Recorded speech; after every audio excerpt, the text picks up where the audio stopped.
Today on this episode of the People You Should Know podcast.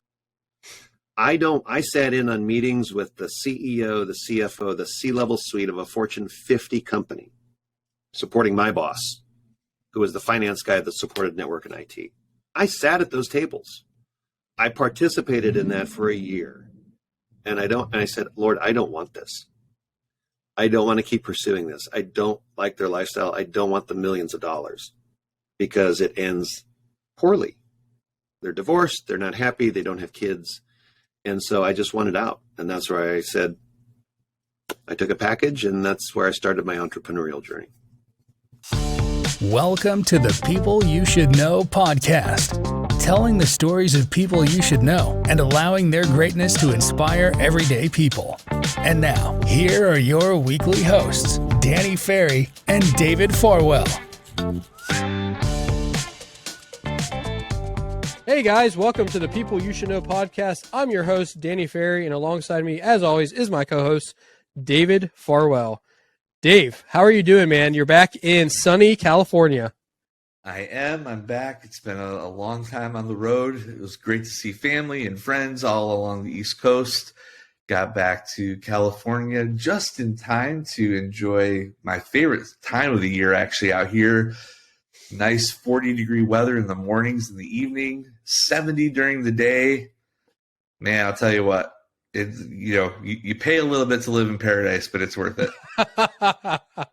Yeah, I was actually going to ask you, being out in California, do you guys get all the seasons, or is it not the same at as all. when? No. Okay.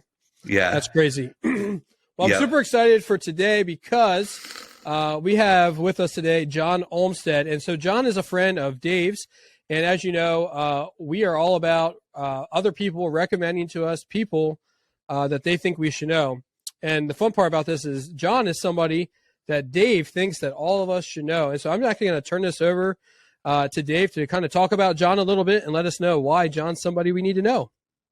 Absolutely. I met Jon actually through the Axe Token process. We were actually attending a mastermind together in Dallas.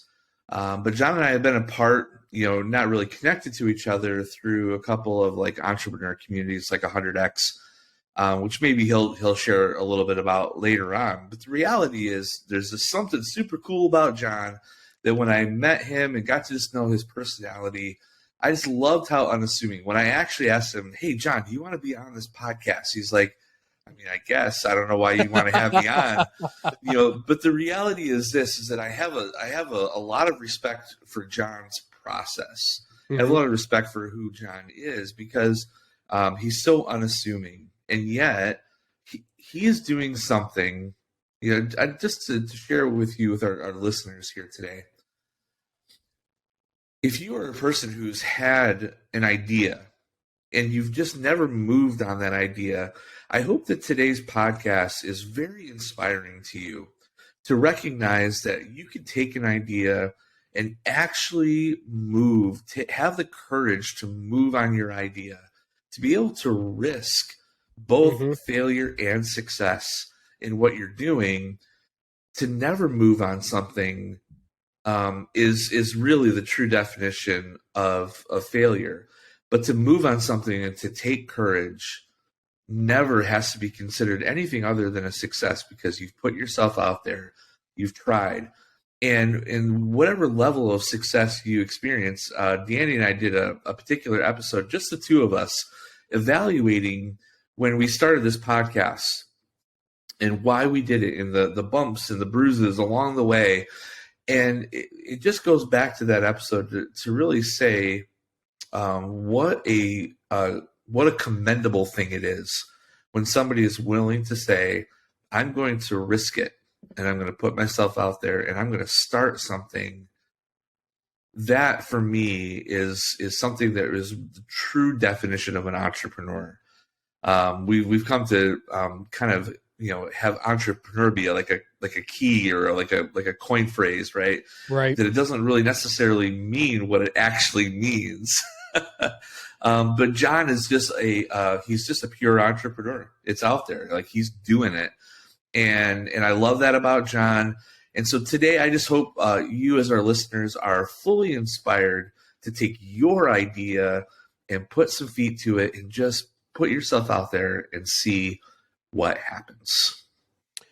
Jon, thank you so much for being on today. We appreciate having you, man. Thank you. Thanks, Danny. David, I appreciate you inviting me to your platform. So hope I can encourage and inspire someone. Absolutely. So Dave, before we actually get into asking Jon questions, one of the things that we were talking about before we brought Jon on was how we've talked to some people about building community some different ways. Can you just share a little bit about the difference in how Jon is building community versus maybe some of the other guests we had, and how unique it is, but like really cool, the different ways you can build community? Absolutely. We've had guests on our podcast where what they were doing was they're building community around a service. We've had people on our podcast who are building community because they're looking for like-minded individuals who are doing the same things that they are. And where I really see some distinctions with our guest today with Jon is that Jon is building a product, and then he's taking this product and he's building community around a thing that you buy. And it just so happens that this thing that you buy from Jon are some absolutely amazing cookies. Jon, I want to tell you, I was just visiting up in Pennsylvania. I stayed with Michael and Wendy Landis. Yes. And yeah, they had just actually recently purchased some cookies from you, and they could not stop talking about them. They love those cookies so much. And Jon, it's one of those things where, I've just talked to numerous people who know you, especially people that we both know from the 100X community. Mm-hmm. And man, not only do they love your products, they love you. And there's just something so commendable about that. But the distinction here today for our listeners is maybe your idea is not so much a service that you want to provide or just building a community around something that you're already doing, but maybe you have a product idea that you want to launch. And I think that will be something really fun for us to discuss with Jon as we move forward in this conversation. Yeah. So Jon, as somebody who is literally meeting you right now for the very first time, we love to help our visitors also get to know you a little bit. We like to figure out like what makes you tick and kind of your path and your journey. So the first thing we just love to ask you is, where are you from? Like, where did you grow up, Jon? Where are you from? And, kind of tell us a little bit about that. Yeah, I'd be happy to do that. And it always helps to find out where things started from. And as you go on this journey and unpack it, you'll wonder, how did I get here? Because it's circuitous. I've described myself as a business platypus in front of investors we're raising money on. And, but that's okay, right? Because, right, the platypus doesn't look like it should go together. There are parts and things that are strapped on and you're like, all right, Lord, you made that for a reason. Is it just to cause us curiosity? A mammal that lays eggs, that lives in the water. And there's a lot of that in my life. And I think we all have that on some level. But yeah. I was born and raised on a farm in North Dakota, and a small farming community, 6,500 people. And so my life was, I'm not your traditional farm kid, get up, milk the cows kind of lifestyle. I call myself an urban country dweller because we lived out far enough to be on a farm. But my life was about sports. I love sports. Wow. I like being in town. And so, riding a bike 2 miles up a hill, almost uphill both ways. But yeah, that was my drive and that was my desire. And as I did that, and there was, my whole story will go back to, there's always this longing, this yearning that I had. And early on, I filled it with sports. I was very competitive, hated losing, was really good at it. Mm-hmm. And that was kind of the thing that I filled myself with. But living on a farm and living in North Dakota creates a few things that are unique. One, you really know what cold truly is. So, David, when you're talking about your winters, talk about 40 below zero. And it doesn't matter if you're in Fahrenheit or Celsius. It's the same. It is cold. And you still survive. I'm still here in front of you, right? So it creates, you run up against things that you have to figure out. Because I tell people there's not a lot of homeless people in North Dakota. because winter happens. Oh, yeah. And it takes care of all those people, or they migrate south like the geese. But that being on a farm, right, you learn hard work, right? You come out and I did help harvest, and it's 100 degrees, imagine that, in North Dakota. And you sweat and you dust and dirt, but you got it done, right? At the end of the day, there's something about living on the farm that creates this, I'm just going to get it done. I'm going to create this work ethic. And so I had that. And the other thing is the Lord gifted me with intellect. I studied maybe an hour in high school and graduated in the top 10. Wasn't a big high school, but I didn't have to. And while that was a blessing, it was also kind of a curse because I didn't learn how to study. So going off to college, I ended up getting a degree in mechanical engineering from North Dakota State University. So those of you that are football fans might recognize North Dakota State, Division I AA powerhouse. So they're FCS. They've won 9 of the last 11 championships.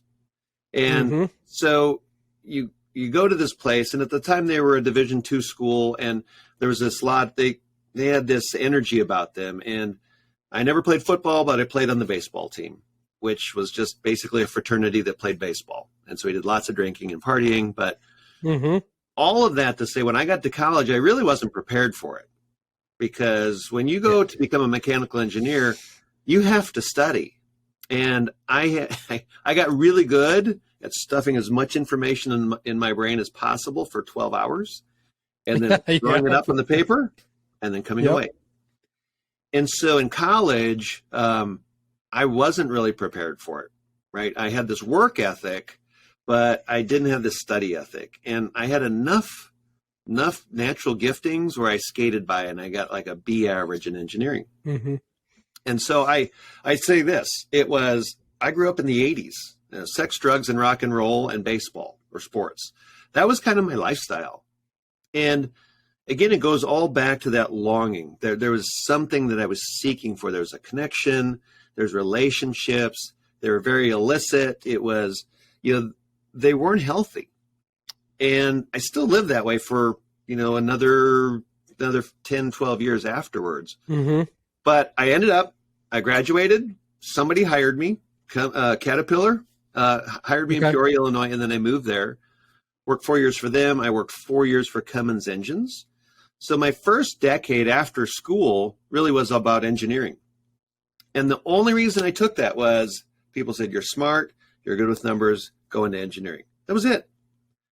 Probably the most horrible life advice I could have gotten. There was nothing about passion. It's like, you're good with numbers, go to engineering. And so I did it, and I came away with some good things, right? Romans 8:28, God redeems everything, even poor grades and poor study habits. But I learned how to think critically, right? And I learned how to solve problems. And really, those are the two things that have stayed with me, the longest as I've continued my journey.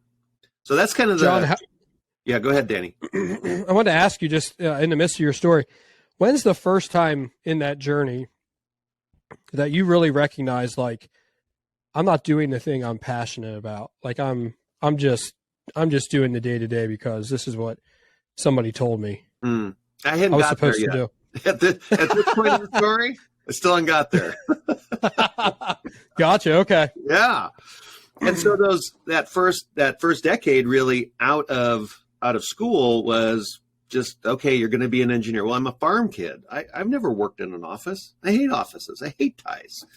And I started working at Caterpillar, and it was an opportunity. And this is how interesting, we talked about Romans 8:28, God redeeming everything, is I had 2 job offers out of college. One was for working for Halliburton in Oklahoma.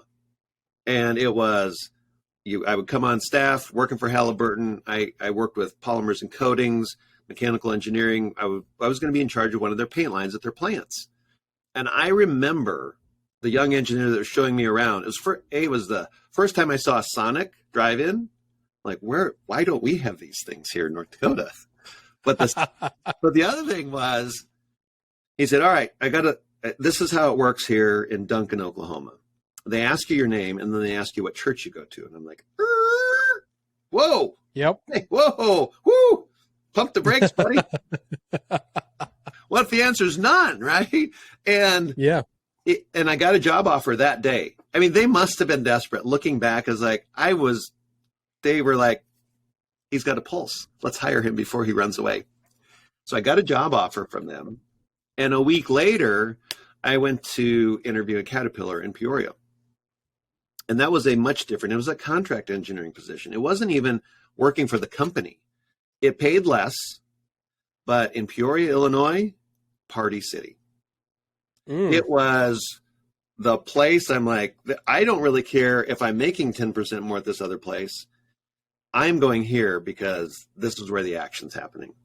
And that's literally how I made my decision on my career. And so I'm still figuring things out, Danny, to get to your question. Yeah. While I'm there, I ended up meeting my current wife.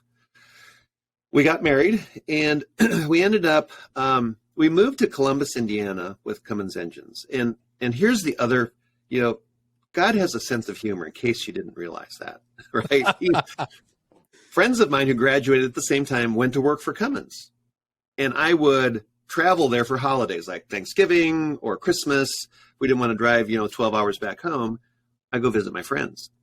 And I remember going to Columbus the first time, and it was New Year's Eve, and the one bar in town closed at 10 o'clock.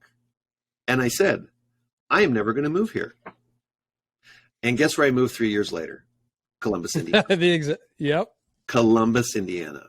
But it was all part of the Lord's plan, right? And so I still hadn't found my purpose for what I was doing. I got hired on at this place, and I really had no faith, right? Christmas and Easter, went to church, but that was really it. It was just a religious exercise, right? Not even with a connection. So we get to Indiana, and it's full of this magnificent architecture. It's called the Athens of the Midwest. And one of the places on there is this church called St. Peter's Lutheran Church. And they had, if you were a member, you got to send your kids there to school for free. And I remember my wife and I, my stepson, Brandon, was probably 5 or 6 at the time. And we're like, oh, we just have to become members and free tuition? Sign us up.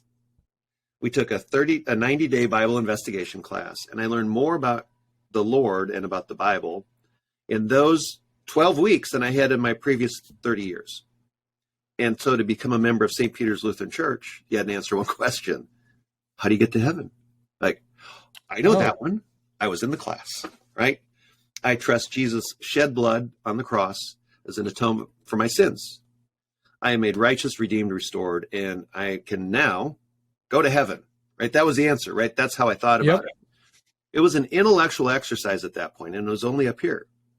And so for the next 2 years, ended up at the church, went to men's group, did things around the church. And it wasn't until 2 years later, until it was September 11th, 1998 was the exact day, where I was at a retreat called Walk to Emmaus. And it was an ecumenical retreat, but that was the day where I realized the Jesus that I knew of, I understood what he had done for me. And I said, you're my Lord and Savior. And I wept, and I was saved. I remember the day and the moment. Now, not everything changed. Hey guys, I really hope that you are enjoying this episode of the People You Should Know podcast. We want to just take a quick break to talk about one of our sponsors, Empowered Creative. In a world where there is so much competition online, being able to connect with your visitors has never been more important. Empowered Creative is very passionate about empowering businesses by creating conversion-based websites that connect with visitors. With their SEO strategy, they help people find your business. With their websites, they take people on a journey to connect with your products. And with their online video marketing, they create a positive reputation that puts your business over the top. So if you know a small business that's looking to stand above the competition, tell them it's time to be stronger and more confident. Tell them it's time to be empowered. You can visit Empowered Creative to find out more information at empoweredcreative.co. Now, let's get back to today's interview. And so in that journeying, the Lord will take us to places and he will kind of move us around. But that journey, then for my wife, it's like, well, then how do we redeem and restore our marriage? And that takes us kind of to the next point in our journey where after a decade in engineering, it was a lot like Dilbert. In the day, in the 90s, Yep. Dilbert was our idol, right? Small idol. We loved him. But he was always dealing with the dopes in sales, right? They were selling things and they couldn't make it. And I said, I'm tired of doing that. I want to move up the food chain. And so I went to Indiana University and got an MBA. And so this time, 10 years later, more than that, I was ready to go to school. And so in a class of 300, I graduated in the top 10, 10%, top 10. And I was ready, and I went into finance. Again, a decision based on what I was comfortable with and probably not what I should have gone into. My wife always says, why didn't you go into marketing? I'm like, why didn't you say something before I did this? She was like, I did not. But so I went into finance, and that opened the door for us to come to Kansas City, where we live today. Okay. We were still in corporate. I was still in the corporate world, and the Lord took us from there to Sprint. We really only had a couple offers, but they were willing to take a chance on me because of the things that they saw that I really didn't see in myself. So any other questions up to this point, and I'll continue on my corporate journey for you. Well, we always like to talk about like the influence of parents on kind of some of the journey. So can you share maybe a little bit about like what your parents did? Was it like specifically on the farm working, or did they have another job, or maybe even some of the values that they helped to instill in you? Obviously, you said the farm. I wrote them down. Right on the farm, you had to learn like hard work, and you were naturally gifted with intellect.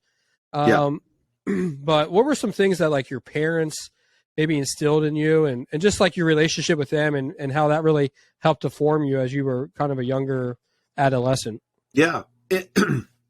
Again, on the farm, you did what it took to get the job done, right? If something broke, you fixed it. And if it was hailing out, there was 2 years where we never harvested a crop because the hail took everything. And you just it's like, okay, what do we do next? And so in the natural, it was really figuring out what I could do, how I could get this to happen, how I can work hard, really. And so that work ethic, it's great. And it serves well, but it can also be a very poor master. Wow, that's actually a really interesting point. I'm going to ask you to maybe elaborate on that just a little bit more.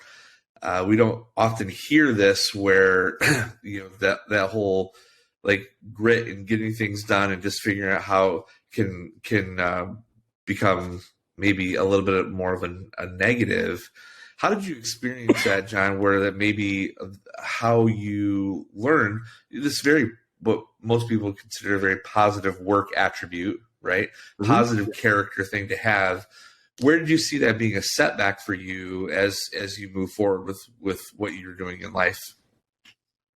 Yeah, it takes a while. For me, it took a while to understand that was really, it's a double-edged sword. And it was really when I started my journey of faith.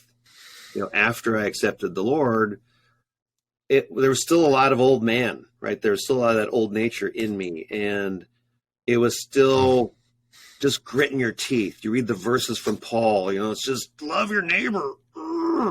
Let me try harder, which is the antithesis. Yeah. I'm just going to keep that. I won't go off on the rails, but I will just say this, that a lot of ministry, or the way I understood discipleship, was sin management. Gotcha. Just stop doing it.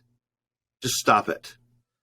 Stop looking, stop doing, stop being, stop drinking, stop smoking, stop. Well, where's your focus? It's on the thing that has you in bondage. Yep. Right. And so that, for the 20 years of being a believer, it was gritting my teeth to try and make it stop. Some successful for a certain period of time. Some days, some weeks, some months, but it always came back. So that's where this ability to do things on your own really is one of the enemies. I call him the unemployed cherub. It's one of his chief tools to keep us out of abiding, to keep us out of resting in him. We can work from rest. But that concept, those are two words that don't belong together, work and rest. But they do. Well, I'll tell you what, John, that's so true. It's a lesson that I'm still trying to figure out today, in how to be productive and successful from a place of rest. We could spend the rest of our episode on that alone, for sure. Maybe we'll do like a bonus session with you about what you've learned about working from a place of rest. But I want to continue to just kind of explore your development and who you are today. You know, we've got some of your history, my friend, and really appreciate you sharing that. I'm just wondering. So you moved to Kansas City, right? You're still in that corporate realm. When did that first transition happen where you moved from, okay, I'm doing this corporate thing, whether it was engineering or finance or all the different things that you know, when did that like first moment happen where you said, I think that I need to venture out into my own?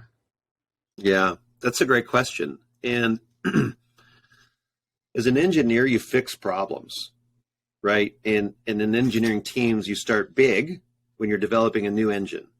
The 19-liter engine program had 40 people or 100 people, and then it whittled its way down to 10. That's just the natural attrition in engineering. When I came to work for corporate America for Sprint, it goes the other direction.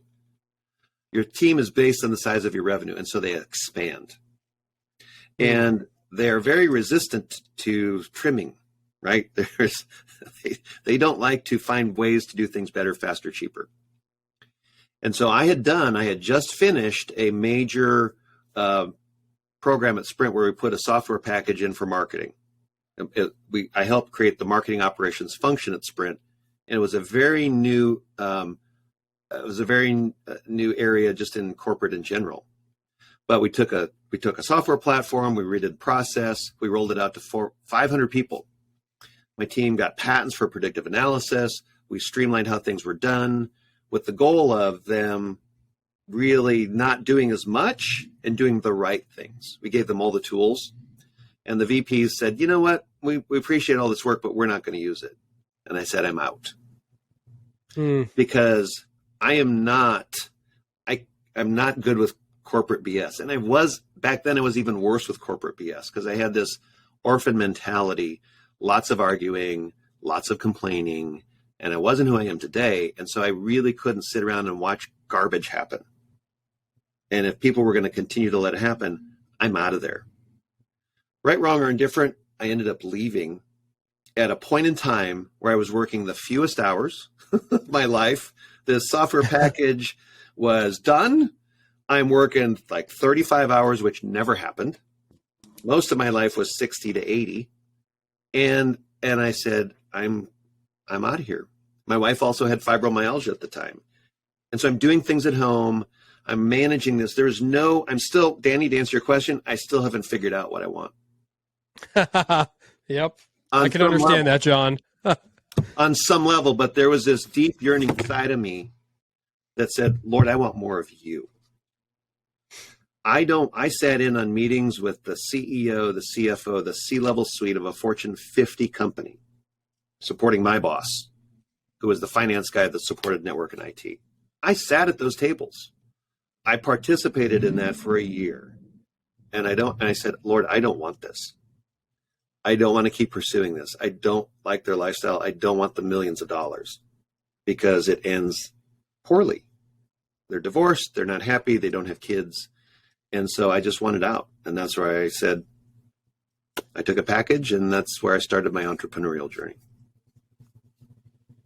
Wow. Okay. Well, so did I answer your question? More. Did I answer your question? Oh yeah, absolutely. You know, and I'm learning more and more. I love this because even though we know each other, there's always still so much more to learn about the people that we encounter, and that's one of the values that we really find extraordinary in this podcast that we're doing is that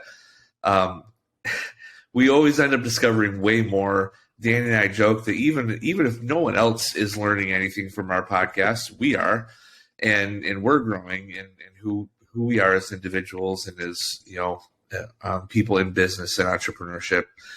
And so, Jon, here we are. We're at this segue where you've decided, okay, I'm done with the corporate thing. For whether people would say, hey, you did it the right way or the wrong way. I don't know if there's ever really a wrong way or a right way to just like break from something. Sometimes it's forced on us. Sometimes we move rashly. Sometimes it's a calculated decision. But I know that for just about anybody, including Danny, who I've known for several years, even when Danny made his transition, I remember that day. And it was just kind of a day where he was like, you know what? And now's the time. Here it is. It's just being presented to me and I'm taking it. And so, Jon, I just want to commend you, first of all, for making that decision. How many years ago was it that you made that decision? March of 2008. Yeah. Okay. Wow. Congratulations. So March of 2008, you make a decision into entrepreneurship. Was Yummylicious your first idea coming out into entrepreneurship, or what was that journey like of exploring and figuring out what you were going to do? Yeah, the answer is no, but I have one other thing to add in that I had waited 15 months to leave Sprint. And this is the important part in this journey is I didn't decide. The Lord gave me permission. I had this inkling. The Lord is stirring this thing up in me. I've just turned 40 and there's bigger things out there. And I wanted to leave Sprint a year earlier. And I asked him, it's like, Lord, can I take a package? Because they were always offering packages for people to leave because they didn't want to fire anybody. And he said, I've heard his audible voice once in my entire life. And it was on the steps in front of my house after a run and asking him that. He goes, I have you where I want you. And I thought it was a discussion, and it wasn't. There was no dialogue between God and I. He had spoken. And every fiber of my being wanted to leave because I hated my boss. She was controlling and manipulative. I thought of her as demonic, crawling out from hell to torment me. Just honest. So I look back, and the Lord was not going to let me leave with that perspective of her, first of all. But secondly, he knew what was in store. So as we did the software launch and we went through this process, I became an expert in this area, like an expert, sought across the nation with the biggest of companies. And next year, the packages came out again. And I'm like, Lord, can I leave? And he said, yes. But by that time, I had already seen my boss. And the reason why she was acting the way she was out of her woundedness. And the other thing is the Lord was working in me. And had I left a year earlier, people would have had a different definition of who he was. Because when I left, I was ready to go on mission trips. I was ready to do these things. And at least a dozen people said, you have transformed over this last year. And so the timing to leave, and this is for whoever is contemplating this out there, if you have a relationship with God, if Jesus is your Lord and Savior, you ask him, should you go? What should you do? Because if you don't, then you're just doing it yourself again. We're going back to that self doing things. I'm just going to do it on my own. And that's a dangerous place. And I don't want to live there anymore. And when I left Sprint, I didn't. And so back to your original question, David, what was next? When I left, entrepreneurial wise, I didn't know. We were baking cookies. My wife was. We bake them for friends. But other than working in this marketing ops space and being a consultant for them, for that group, I got paid handsomely when I would go on sales calls, but there was nothing. And I wasn't really in a hurry.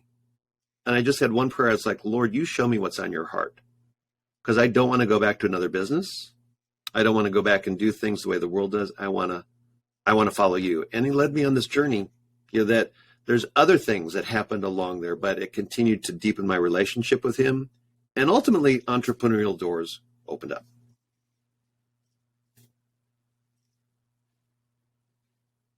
All right. Well, so entrepreneurial doors started opening up. Jon, you have the journey of entrepreneurship can be lonely when we're trying to figure things out. Of course, we sit with these things. If we're wise, we sit with God with these things and we explore them with the Lord. And so I really respect and love that was a pretty significant part of your entrepreneurial journey of just waiting and listening and figuring that out with God. But I do know that you've also found community in your entrepreneurial journey. What role did community and networking with other like-minded people, what effect did that or impact did that have on your journey as you headed into entrepreneurship? Yeah, I think it's super important to have people around you because it's lonely. I tell people this, it's like I went from making 6 figures and working 40 hours a week to making nothing and working 100, right? And it is not a rational move. And if you don't have people around you to support you, and in Kansas City, I was really fortunate to be connected with a group of, I would say they're Christian business people.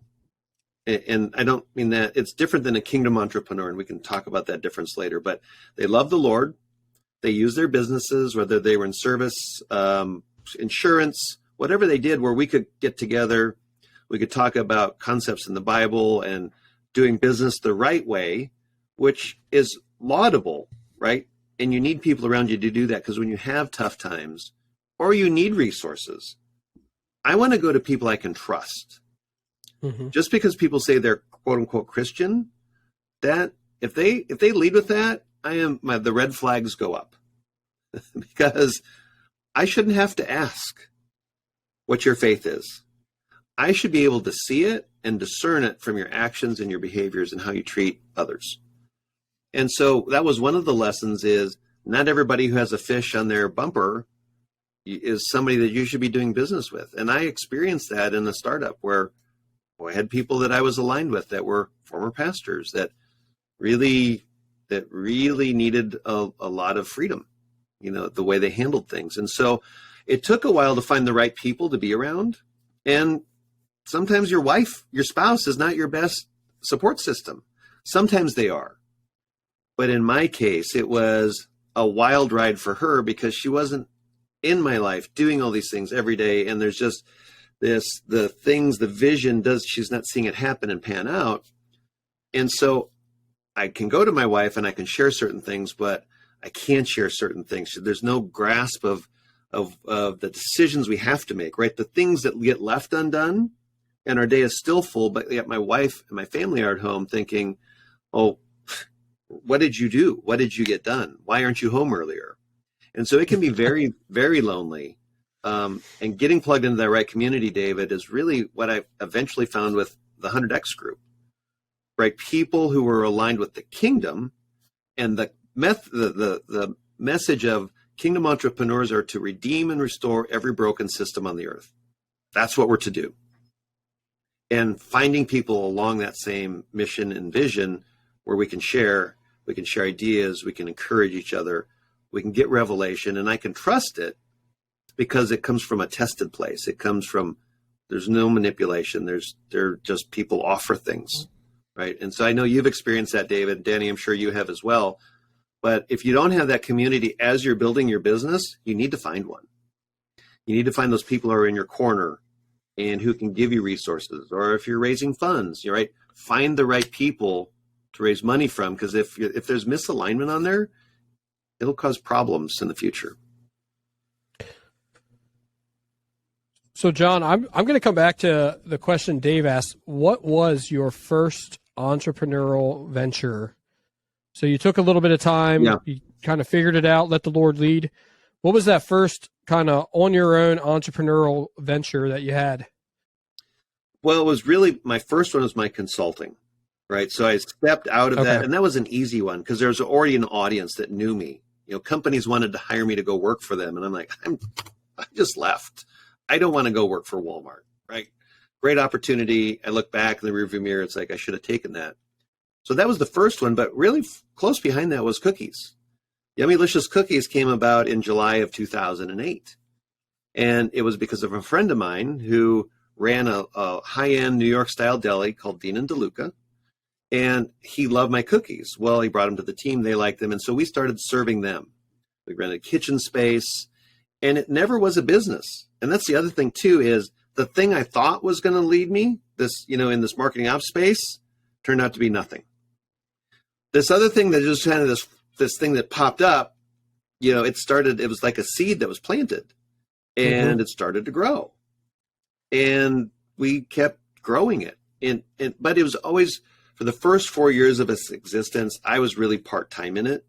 Like from a baking perspective, I had people working. At one point, I had a full-time person working for almost 2 years for us. But that was the thing as an entrepreneurial venture. Sometimes what you think is going to work doesn't, and vice versa. And so it's really just stewarding and listening, Danny. So about Yummylicious Cookies is what I found was there's really a desire for people to have clean ingredient cookies, right? Something that's different. And when did you first have this idea? Did you have this idea? Were you thinking about, or were you making these cookies when you were, going through the corporate world? Was that something that you were baking then, just maybe at home, or like, when did you stumble upon the need for these healthy cookies? I'm not a baker. I'm a mechanical engineer with a finance MBA from a Pepperoni school. I don't bake, Danny.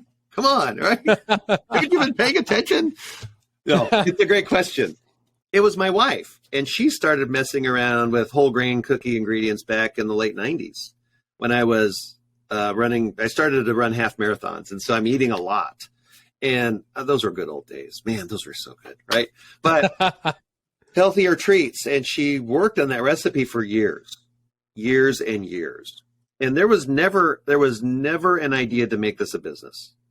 And that resonates with people out there, right? There's something that you have that people are like, oh, this is pretty good. And you start listening. And here's what I want to tell people who listen to this is, find something in your life like that. And what are people celebrating you in? And listen to that and listen for that. Because you might be holding something in your hand that is for the future, but you don't know it because you're not listening. I wasn't listening. It's like, I don't want to be a baker. I don't want to start a cookie business.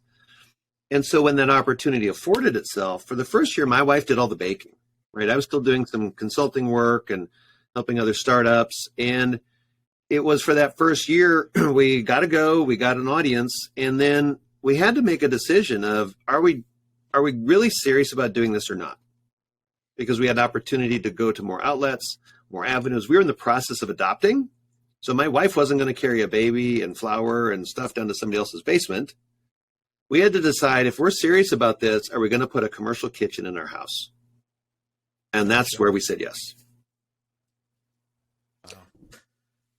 So, okay. So it's always been my curiosity. I love just hearing that. So the motivation actually was your wife wanting to support you and giving you healthy treats, healthy things that you could eat. Mm-hmm. And so when was it, talk to us about, let our listeners know how did it start to get noticed from other people? What were you starting to hear? And I'm asking this because some people may not know necessarily what to listen for in terms of like how they're starting to get celebrated for something that they know or do, right? So what did you start hearing from people as you started to move through this process? Yeah. And again, our people loved our cookies. We had like 3 varieties. We had 3 original recipes. We would generally bake them for, baby showers, or we'd bring them over to parties, and they were unique. There was really nothing like them. They're still amazing. They tasted great, but they were hearty, right? We're full. We're the one and done cookie company. And it was by luck, honestly, where we got launched into business. Because starting, especially in the baking world, you can bake stuff in your kitchen for people. But if you want to go sell it, there's this other level of investment that you have to make, or you have to rent a commercial kitchen. You have to get a business. There's all this stuff that has to go with that.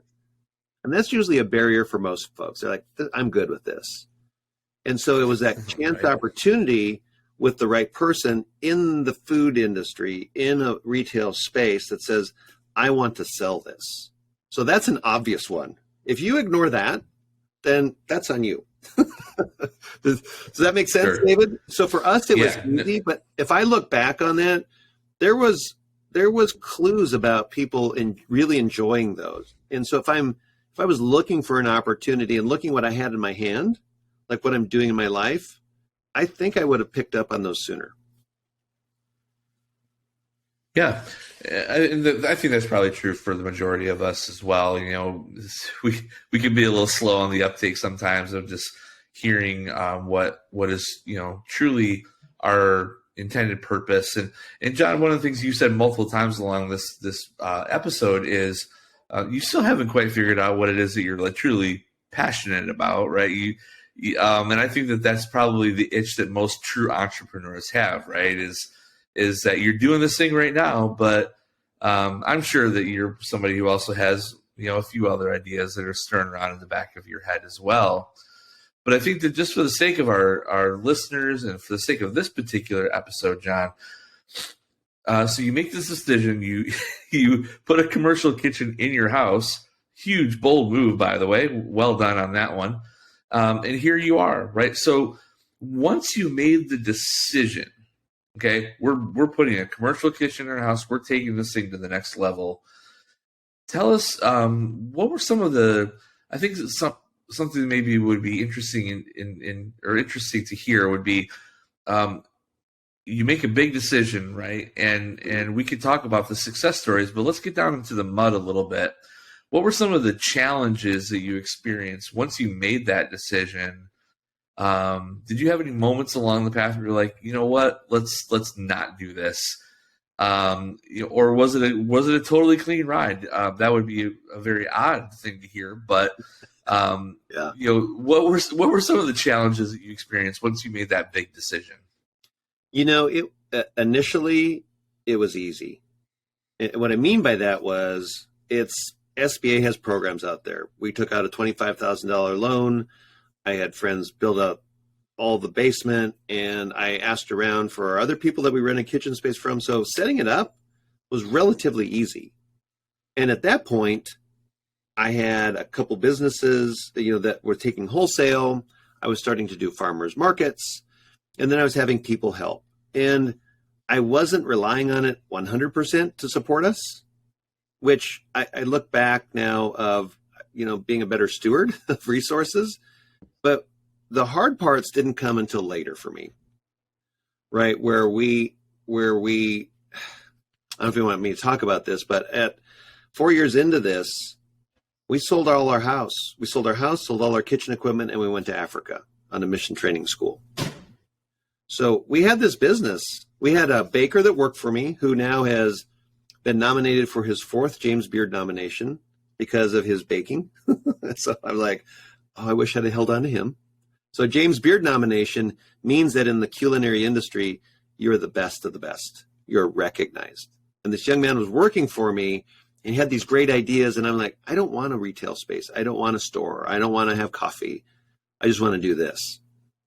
And there's a point where we were leaving to go to Africa, and I just said, Lord, do you want me to sell this or not? And he said, if you're not fully committed, then sell it. What I didn't ask him was, am I going to be fully committed when I come back from Africa? That was the follow-up question. Because we didn't know if we were ever coming back. We were going to Mozambique with Heidi and Roland Baker, Iris Ministries at Harvest School. And we had 8 50-pound bags packed. And we were ready to stay there. Mm-hmm.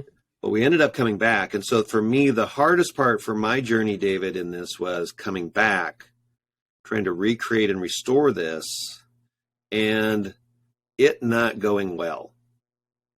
And what I mean by that was when you hang around people that are woo-woo, right? You get prophetic words. People speak these things out over you. Your cookie business is going to be fabulous and it's going to do great things. And I see you in Costco and all these other things. And you come back and you're building from zero.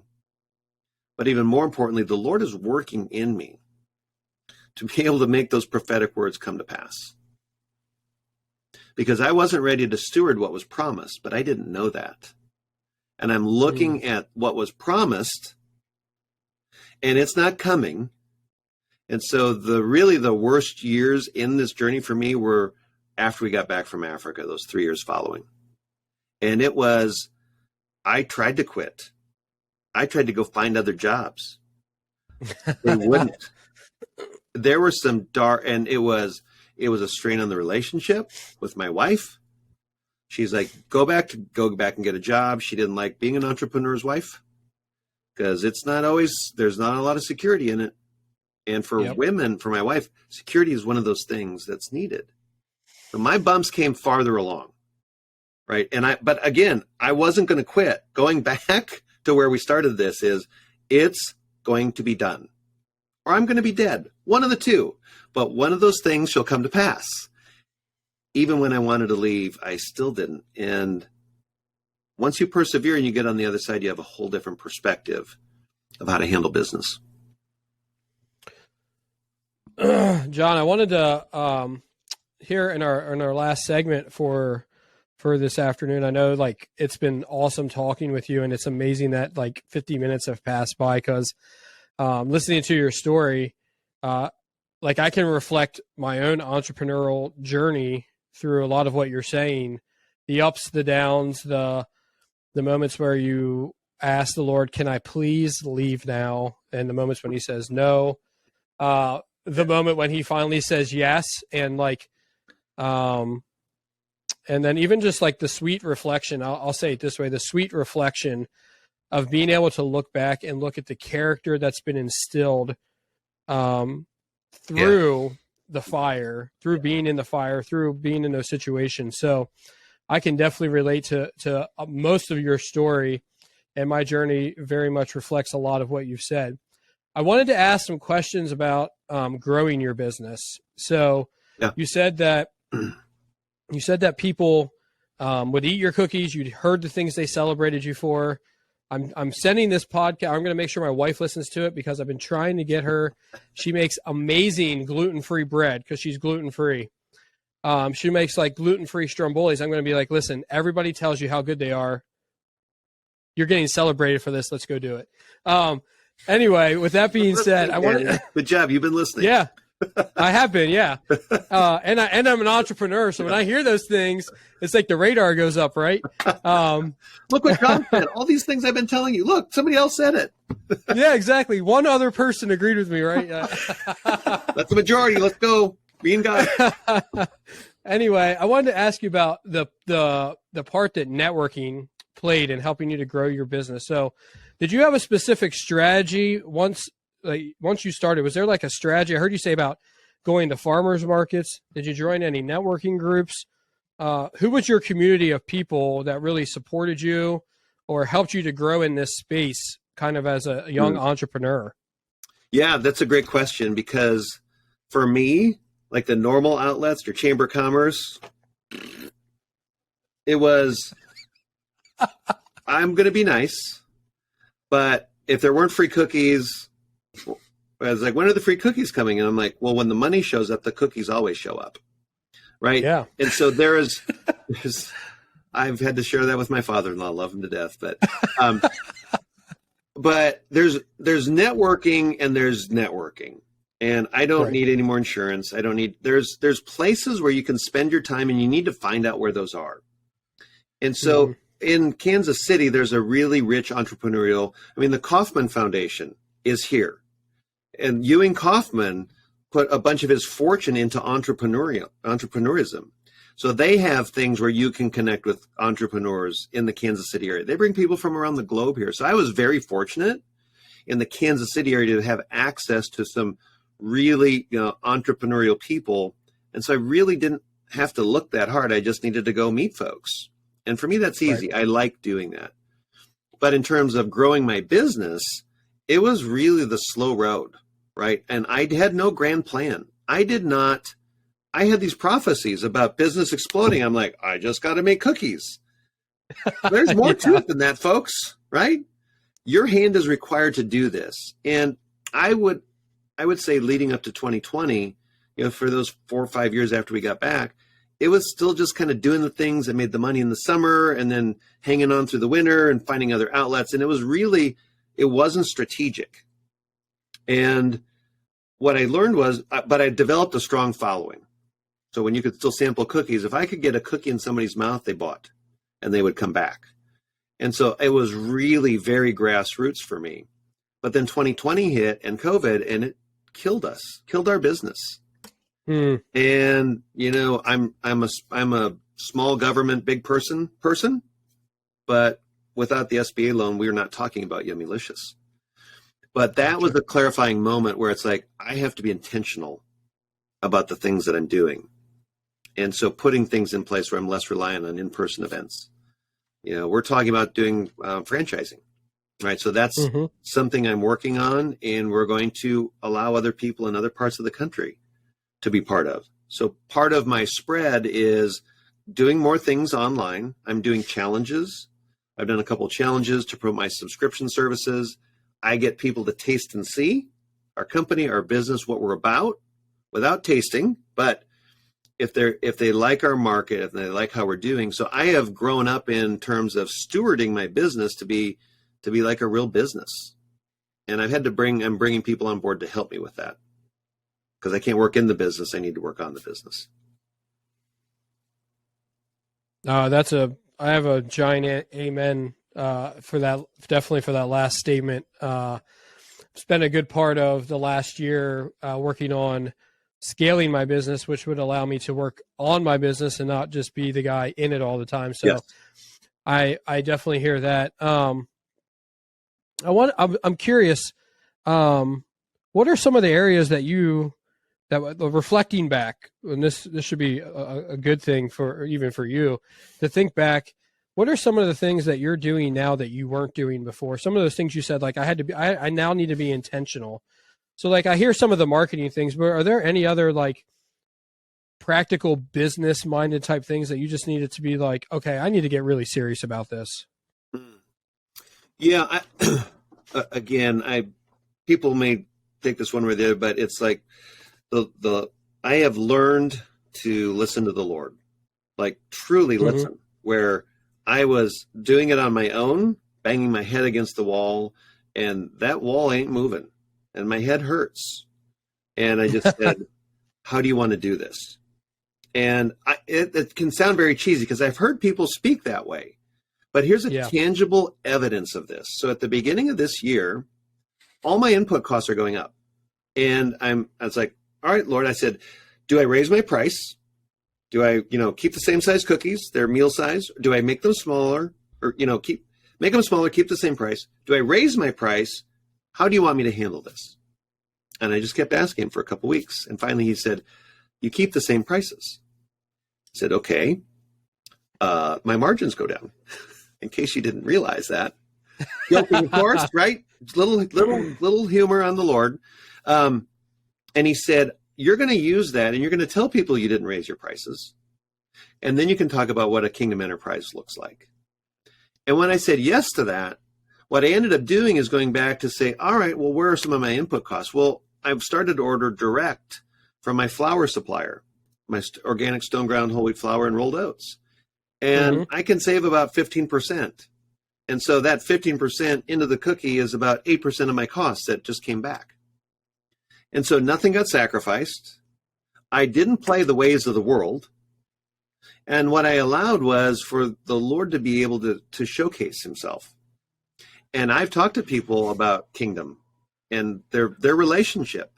I meet more people in my stand on a Sunday in the summer than most people who sit at church will in an entire lifetime. Oh, wow, that's crazy. They are all kinds of lifestyles, biblical and unbiblical, all kinds of economic strata, people with 6 kids using food stamp tokens to buy it, and I just give away cookies. I listen to the Lord and I just bless them. And that's what the Lord wants to do with my business. So not only, so the practical side of this is when I let him lead, he's going to give me those opportunities. And it's really, you have to make money. But in the end, it's about being generous and showing his heart to your customers. Does that make sense? Wow. Yeah, we actually we had Sammy and Gary from Axe Token on a couple episodes ago, and one of the things that Gary specifically said brought up were some of the principles from the book of Proverbs and about freely giving, taking things freely to market. And there are times when we need to have that giving mentality. I think that is super important in business. I think having an attitude of like a servant's heart and the willingness to give above all else will serve you better in your business. And not because you want to have some like secondary motivation, but truly your heart needs to be. And if it's not there, I would say, try to look at yourself and figure out why it's not like that. But truly, if your heart's in a place where you're like, you know what, I just want to bless people in any way that I can, whether that's serving them, whether that's giving away, like you said, a free thing of cookies. Ultimately, God's taking care of it. You can never outgive God. And so at the end of the day, it's just always better to have a giving and a servant heart than kind of be like a continual taker, especially if you're in a position to bless. Well, and just one other comment I have towards that. And the Lord showed me this early on when I'm learning how to sell cookies at the market. And I'm trying to, like, there's somebody talking and there's somebody looking, and I was like, oh, I got to get them. And I was like, for a couple of weeks, just frenetic. And the Lord just said, focus on the person in front of you. And that's hard to do when you're focused on the money. The orphan mindset. So true. The orphan mindset says you need to make as much money as you can. And the orphan mindset thinks that way because he's very limited in his thoughts. And what the Lord showed me, even beyond that, is that people in front of me that literally are homeless, that are walking through the market, I will talk to them and I will love them, and people will leave and they will go by. And it's like, Lord, bring them back if they're supposed to be here. But my number one customer is the one that's in front of me. So somebody out there needs to hear this, that if you're out there chasing the dollar and you're judging somebody that's your quote unquote customer, let's put it this way. When you see wealthy people treat waitresses poorly, that's an insight into their hearts. And I don't mean this to be condemning or judgmental.